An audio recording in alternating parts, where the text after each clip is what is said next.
Guys, നമ്മുടെ കുട്ടമോള് കഴിഞ്ഞ് ഞായറാഴ്ച പ്രസവിച്ചു കേട്ടോ.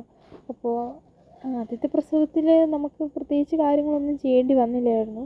തലേദിവസം നമുക്ക് ഏകദേശം ഡേറ്റും കാര്യങ്ങളൊക്കെ അറിയാവുന്നതുകൊണ്ട് തലേദിവസം തന്നെ ഞങ്ങൾ ബാസ്ക്കറ്റൊക്കെ റെഡിയാക്കി വെച്ചു.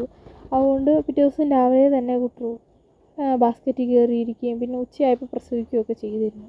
പക്ഷേ ഇത്തവണത്തെ പ്രസവം ഞങ്ങൾ ഒട്ടും പ്രതീക്ഷിക്കാത്ത സമയത്തും ബാസ്ക്കറ്റൊക്കെ ഞങ്ങൾ നേരത്തെ ഒരുക്കി റെഡിയാക്കി വെച്ചിട്ടുണ്ടായിരുന്നെങ്കിലും ഡേറ്റോ ടൈമോ ഒന്നും ഞങ്ങൾ ഒട്ടും എക്സ്പെക്റ്റ് ചെയ്തൊരു സമയത്തായിരുന്നില്ല.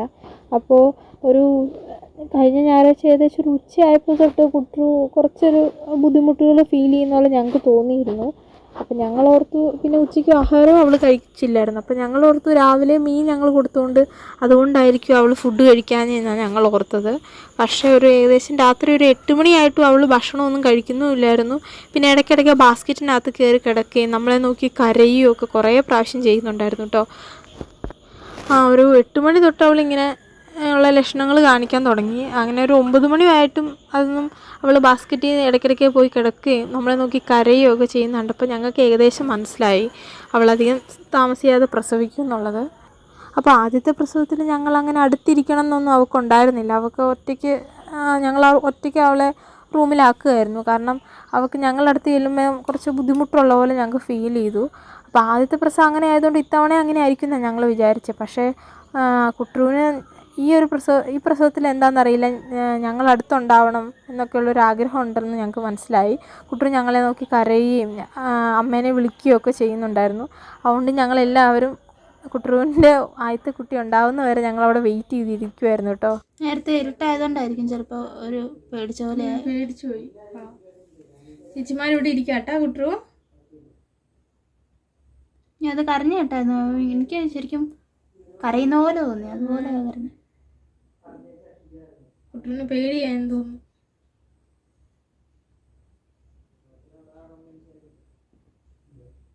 ചേച്ചിമാരിവിടെ ഉണ്ട് കേട്ടോ, പേടിക്കണ്ട കേട്ടോ.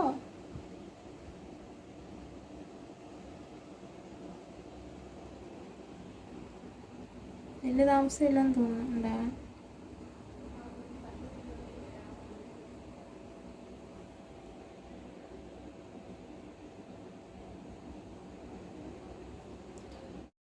ഒന്നും കൊടുക്കാൻ പറ്റില്ല ഇപ്പം നിലവിൽ. നമുക്ക് ഒന്നും കഴിക്കുകയില്ല, മനസ്സിലായോ? കഴിച്ചിട്ട് കിടക്കാൻ പറഞ്ഞിട്ടുണ്ട് കുട്ടു. ഞാൻ ഒരു കുറച്ച് സമയത്തിനൊന്നും കഴിക്കാം. അന്ന് തന്നെ കണ്ടില്ലായിരുന്നു, നേരം വെളുത്തപ്പോൾ കഴിച്ചതാണ്. ഉച്ചയായി, 2:30 അത് പ്രസവിച്ചപ്പോൾ. അത്രയും നേരം ഒന്നും കഴിക്കാതല്ലേ ഇരുന്നത്. ഞാൻ അങ്ങനെയാന്ന് തോന്നുന്നു. അന്ന് രാത്രി അമ്മ വന്നിട്ടാണ് എന്തെങ്കിലും കഴിച്ചത് കൊടുത്തപ്പോൾ. അങ്ങനെ ഏകദേശം ഒരു 9:30 ആയപ്പോൾ, രാത്രി 9:30 ആയപ്പോഴാണ് ആദ്യത്തെ കുട്ടി ഉണ്ടാകുന്നത് കേട്ടോ. ഞങ്ങൾക്ക് ഒത്തിരി സന്തോഷമായി. കാരണം ആദ്യത്തെ പ്രസവത്തിലെ കുട്ടികളെ ഞങ്ങൾക്കങ്ങനെ പ്രസവിക്കുന്ന ആ ഒരു ടൈമിൽ കറക്റ്റ് ഞങ്ങൾക്ക് കാണാനോ ഒന്നും പറ്റിയിട്ടുണ്ടായിരുന്നില്ല. കാരണം അവൾക്ക് ഞങ്ങൾ അടുത്തോട്ട് ചെല്ലുന്ന ഒട്ടും താല്പര്യം ഉണ്ടായിരുന്നില്ല ആ സമയത്ത്. പക്ഷേ ഈ പ്രസവത്തിന് ഞങ്ങളെല്ലാവരും അവിടെ ഉണ്ടായിരുന്നതുകൊണ്ട് തന്നെ ഞങ്ങൾക്ക് കൃത്യമായിട്ട് കാണാൻ പറ്റി. കുഞ്ഞ് കൈയൊക്കെ ആയിട്ട് എന്ത് ഭംഗിയായിരുന്നു എന്നറിയാം അവരെ കാണാൻ. അപ്പോൾ ആദ്യം ഉണ്ടായത് കുട്ടൂനെ പോലെ തന്നെ ഇരിക്കുന്നൊരു കുഞ്ഞായിരുന്നു കേട്ടോ. കറുപ്പും ദേഹം മൊത്തം വെള്ളയൊക്കെ ആയിട്ടുള്ള ഒരു കുഞ്ഞായിരുന്നു. നല്ല രസമായിരുന്നു കേട്ടോ അവളെ കാണാൻ. ഉണ്ടായ ഉടനെ തന്നെ കുട്ടു ആ കുഞ്ഞിനെ നക്ക് വൃത്തിയാക്കി നല്ല മിടുക്കിയാക്കി എടുക്കുമായിരുന്നു കേട്ടോ. കുറേ നേരം അതിനെ നക്കി നക്കി നക്കി നല്ല സുന്ദരിയാക്കി എടുത്തു കേട്ടോ. കഴിഞ്ഞിട്ട് പിന്നെ ആ കുഞ്ഞിന് പാല് കൊടുക്കാൻ തുടങ്ങി. അപ്പോൾ ഞങ്ങൾ ഓർത്തു ഇനി അടുത്ത കുഞ്ഞുങ്ങളുണ്ടാകത്തില്ലേ. കാരണം ഒരു അരമണിക്കൂറോളം കുട്ടു അതുമായിട്ട് അതിനെ നക്കുകയും അതിൻ്റെ കാര്യങ്ങൾ നോക്കുകയും അതിന് പാല് കൊടുക്കുകയൊക്കെ ചെയ്യുമായിരുന്നു കേട്ടോ. അപ്പോൾ ആദ്യത്തെ കുഞ്ഞിനെ പ്രസവിച്ച് ഏകദേശം 9:30 സമയത്താണ്. 10 മണിയായിട്ടും അടുത്ത കുഞ്ഞുങ്ങളുണ്ടാവുന്നില്ല, ഇനിയിപ്പോൾ ഇല്ലേന്നൊക്കെ ഞങ്ങൾ വിചാരിച്ചു. പക്ഷേ ഞങ്ങൾ അങ്ങനെ വിചാരിച്ചുകൊണ്ടിരിക്കുമ്പോഴാണ് അടുത്ത കുഞ്ഞുണ്ടായത്. ഉണ്ടായതും ഏകദേശം കുട്ടൂനെ പോലെ തന്നെ ഇരിക്കുന്നൊരു കുഞ്ഞാണ് കേട്ടോ. വെള്ള നിറത്തിൽ ചെറിയ തലയുടെ അവിടെയൊക്കെ ബ്ലാക്കും ബ്രൗണും ഒക്കെ ഉള്ളൊരു കുഞ്ഞാട്ടോ പിന്നെ ഉണ്ടായത്. അങ്ങനെ കുട്ടൂനെ പോലെ തന്നെ ഇരിക്കുന്ന 2 കുഞ്ഞുങ്ങളാണ് കേട്ടോ ഉണ്ടായത്. 3 കളറുള്ള പൂച്ചകൾ പൊതുവേ കാലിക്കോസാണ്, ഞാൻ കേട്ടിട്ടുണ്ട്. പൊതുവെ പെൺപൂച്ചകളാണെന്നാണ് പറയാറ്. അപ്പോൾ അത് 2 പെൺപൂച്ചകളാണെന്നാണ് ഞങ്ങൾക്കിപ്പോൾ തോന്നുന്നത്. അപ്പോൾ മുമ്പ് ആരോ കമൻറ്റിൽ ചോദിച്ചിട്ടുണ്ടായിരുന്നു കുട്ടൂൻ്റെ കണ്ടംപൂച്ച എവിടെയാണ്, അവൻ്റെ പടം ഉണ്ടോ എന്നൊക്കെ ചോദിച്ചായിരുന്നു. അപ്പോൾ ഇത്തവണ ഞങ്ങൾ ഇവിടെ ഇല്ലായിരുന്ന സമയത്തായിരുന്നു എന്ന് തോന്നുന്നു കുട്ടു പ്രഗ്നൻ്റ് ആയത്. അതുകൊണ്ട് ഞങ്ങൾക്ക് അതിനെപ്പറ്റി വലിയ ധാരണയില്ലായിരുന്നു. അപ്പോൾ കുഞ്ഞുങ്ങളുണ്ടായി കഴിഞ്ഞിട്ട് വേണം, അവരുടെ കളർ നോക്കിയിട്ട് വേണം അത് കണ്ടുപിടിക്കാമെന്ന് വിചാരിച്ചിരുന്നപ്പോൾ ആദ്യം ഉണ്ടായ 2 കുട്ടികളും കുട്ടൂനെ പോലെ തന്നെ ഇരിക്കുന്നതായിരുന്നു.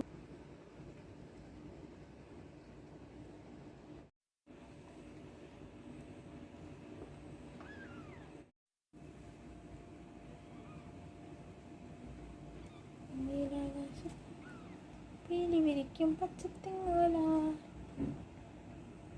ചുടാ തുന്തിരിമണി പാല് കുടിക്കുക.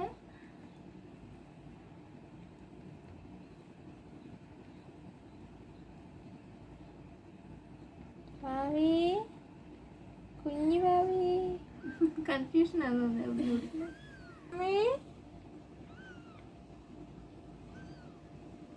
കുട്ടറുവിൻ്റെ ആദ്യത്തെ കമ്മണി വന്നല്ലോ. ഇനി ഉണ്ടാവൂല്ലേ ഇനി? ഉണ്ടാവാൻ വഴിയുണ്ട്.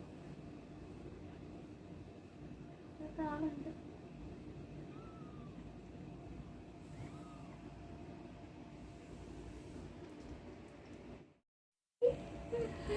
കുഞ്ഞു മുട്ട കൊടുത്തേക്ക്.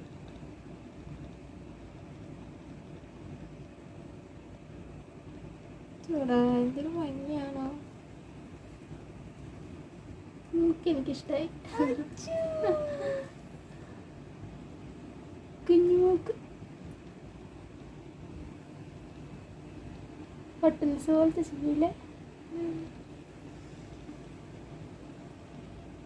അച്ചടാ അമ്മയുടെ പാല് കുടിച്ചാ. അവസാനത്തെ കുഞ്ഞെങ്കിലും കണ്ടൻ പൂച്ചയെ പോലെ ഉണ്ടാവും എന്നുള്ള പ്രതീക്ഷയിലായി പിന്നെ ഞങ്ങളുടെ ഇരിപ്പ്. അങ്ങനെ വലിയ താമസം ഇല്ലാതെ തന്നെ അടുത്ത കുഞ്ഞും ഉണ്ടായിട്ടോ. മൂന്നാമത്തെ ബേബി ഉണ്ടായി. വെള്ള കളറിൽ ഓറഞ്ചും കൂടെ കലർന്നിട്ടുള്ളൊരു കളറായിരുന്നു കേട്ടോ. നല്ല രസമായിരുന്നു കാണാൻ. അപ്പോഴാണ് ഞങ്ങൾക്ക് ശരിക്കും കണ്ടൻ ആരാണെന്ന് പിടികിട്ടിയത്. ഇതുവഴി ഒരു ബെൽറ്റ് ഇട്ടിട്ടുള്ളൊരു ഓറഞ്ച് കണ്ടൻ. നല്ല ഭംഗിയാണ് കേട്ടോ ആ കണ്ടൻ പൂച്ചയെ കാണാൻ. ആ കണ്ടൻ്റെ കുഞ്ഞുങ്ങളാണ് കേട്ടോ ഇവർ.